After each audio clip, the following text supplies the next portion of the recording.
ना किसी को बचाते हैं ना किसी को फंसाते हैं। भाई यह बात हम नहीं बोलते, यह बात बिहार के मुख्यमंत्री और बिहार के मुखिया श्री नीतीश कुमार जी बोलते हैं मीडिया वालों के सामने कि चाहे कोई भी हो, हमारा पार्टी का भी दोषी हो या बाहर के लोग हो, हम उसको बचाने में मदद नहीं करते हैं। बहुत बढ़िया बात बोलते हैं मुख्यमंत्री जी आपका, बात आपको बहुत अच्छा लगता है, लेकिन यह बात सिर्फ मीडिया ही में क्यों बोलते हैं, जमीन पर इसका हकीकत कुछ और ही होता है। मैं बात करने जा रहा हूँ 1600 करोड़ रुपया के बिहार में एम्बुलेंस की ठेका का। बिहार में एम्बुलेंस का ठेका 1600 करोड़ रुपया की लागत से एक सांसद के बेटे को दे दिया गया है, जिस कंपनी का नाम है PDPL, Pashupati distributor private limited company को एम्बुलेंस चलाने की ठेका मतलब बिहार सरकार 1600 करोड़ रुपया में एक सांसद के बेटे को देती है। इनके ठेका पे पहले से भी सवाल खड़ा होते हुए रहा है। इनके ठेका 2022 में भी, जब उस समय स्वास्थ्य मंत्री श्री मंगल पांडे थे, उस समय भी इनका ठेका का जब बात आया था तो राजद के 3 विधायक इनके खिलाफ स्वास्थ्य मंत्री को पत्र लिखे थे और कहे थे कि इनको ठेका दिया नहीं जाना चाहिए क्योंकि यह अनियमितता बरते हैं और इनकी कंपनी कैटेगरिया को पूरा नहीं करता है।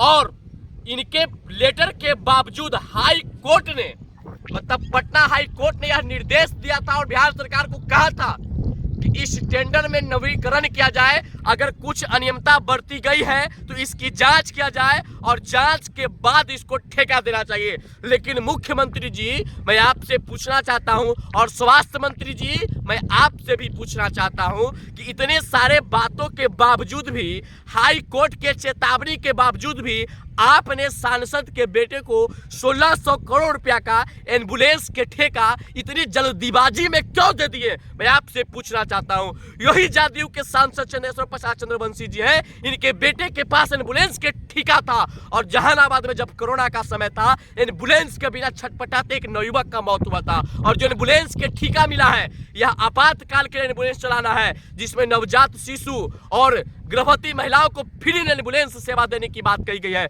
मैं पूछना चाहता हूं मुख्यमंत्री जी, जब इस कंपनी के ऊपर कई सारे आरोप लगे हुए हैं, जब इस कंपनी को ठेका देने से पहले हाई कोर्ट ने इस बात का चेतावनी दे दिया है कि इनका नवीनीकरण किया जाए और जांच किया जाए, उसके बाद ठेका देना है, लेकिन आप बिना जांच किए हुए और नियम में बदलाव करके आपने जेडीयू के सांसद को एम्बुलेंस का ठेका दे दिया है। आखिर क्यों मिला? इनके ऊपर कई सारे आरोप हैं, एम्बुलेंस समय पर नहीं देने का भी आरोप है, दवाई का भी अच्छे ढंग का दवाई उपयोग नहीं करने का भी आरोप है, इनके ऊपर इस कंपनी के ऊपर कई सारे आरोप हैं। इसके बावजूद भी आप ठेका देते हैं। आप किस विश्वास के साथ गर्भवती महिला और नवजात शिशु इस एम्बुलेंस कंपनी पर विश्वास करके अपने बच्चे को इस एम्बुलेंस से ले जाएगा? बताइए मुख्यमंत्री जी, आप बिहार के लोगों के साथ किस प्रकार से अन्याय करना चाहते हैं? बिहार के किसान मजदूर गरीब के बच्चों के साथ किस प्रकार से अन्याय करना चाहते हैं? गर्भवती महिलाओं के साथ इस प्रकार का अन्याय कर रहे हैं। कभी पुल दे देते हैं ब्लैकलिस्टेड कंपनी को बनाने के लिए, तो कभी एम्बुलेंस दे देते हैं आरोपित कंपनी को चलाने के लिए। आखिर इस प्रकार से खेल चलता रहेगा तो हम दावे के साथ कहते हैं कि बिहार से न भ्रष्टाचार खत्म होगा और न बिहार से भ्रष्टाचार खत्म के लिए आप लोग एक भी कदम उठाए होंगे। अगर कब तक बिहार के नौजवान किसान मजदूर के पैसे के टैक्स के पैसे को नेताओं के बेटे के ऊपर यूज किया जाएगा? आप तो बेरोजगारी की बात करते हैं, आप लोग कहते हैं कि देश और राज्य से बेरोजगारी खत्म करेंगे, और इस राज्य में लाखों युवा बेरोजगारी के लिए दर के लिए नौकरी भटक रहा है, और आपको रोजगार की चिंता सांसद के बेटों का है। दीजिए मुख्यमंत्री जी, मैं आपसे कहना चाहता हूं, PDPL कंपनी के ऊपर कार्रवाई कीजिए, इनके ऊपर जांच कीजिए और जांच करने के बाद ठेका दीजिए। ऐसा ही बिहार के नौजवानों का भविष्य, बिहार के नवजात शिशु का भविष्य, गर्भवती महिला का जीवन जिंदगी को एक किसी भ्रष्ट कंपनी के ऊपर मत सौंप दीजिए मुख्यमंत्री जी। बहुत दर्द होता है और मानते हैं कि आपको सांसद के बेटे को ठेका देने से आपको फायदा होगा, लेकिन बिहार के किसान मजदूरों को फायदा ना होगा। मुख्यमंत्री जी एक बार कृपया कीजिए और इतना मेहरबान मत हो जाइए कि कंपनी पर कई सारे आरोप रहे, उसके बाद भी उसी कंपनी को ठेका दीजिएगा। अगर इसी प्रकार से चलता रहेगा तो आपके बात में जो 100% सत्यता की बात करते हैं वो 100% झूठ साबित होता है। ना किसी को बचाते हैं ना किसी को फंसाते हैं। और राजद के वो 3 विधायक क्यों आपके मुंह पर टेप क्यों सट गया? आपकी सरकार आ गई, आपके नेता, आपके पार्टी के सर्वोच्च नेता स्वास्थ्य मंत्री के पद पे बैठ गए, इसलिए आप आवाज नहीं उठा रहे हैं।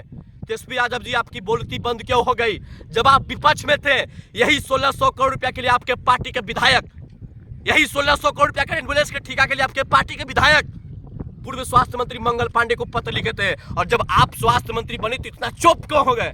आखिर आंख पे आपके बोलती बंद क्यों हो गई? आंख पे पट्टी क्यों सट गया? इसका जवाब देश की जनता को देना होगा। बाकी इस वीडियो को देखने वाले भाई इतना शेयर कीजिए कि इनके काले कारनामा का खुलासा हो, और जल्द से जल्द इस कंपनी को ठेका रोकना चाहिए, बिना जांच का ठेका नहीं हो, क्योंकि यह किसी का भविष्य और किसी का जिंदगी का बात है। बाकी इसी प्रकार से भ्रष्टाचार का खेल चलता रहता है। कभी आप देखते हैं कि भ्रष्ट कंपनी को पुल का ठेका देने से पुल गिरता है, तो आप एम्बुलेंस का ठेका देने से डाल लीजिए कि एम्बुलेंस के ठेका अगर भ्रष्ट कंपनी को दे दिया जाएगा तो एम्बुलेंस का जो काम होता है वो काम सही से नहीं कर पाएगा। बाकी नीतीश कुमार जी, आपको बहुत बहुत धन्यवाद। आपको चिंता जिस प्रकार से नेताओं के बेटा के लिए है, उसी प्रकार से अपना चिंता दिखाते रहिए, लेकिन 24-25 में बिहार की जनता आपको भी अपना चिंता बता देगा। जय हिंद, जय भारत।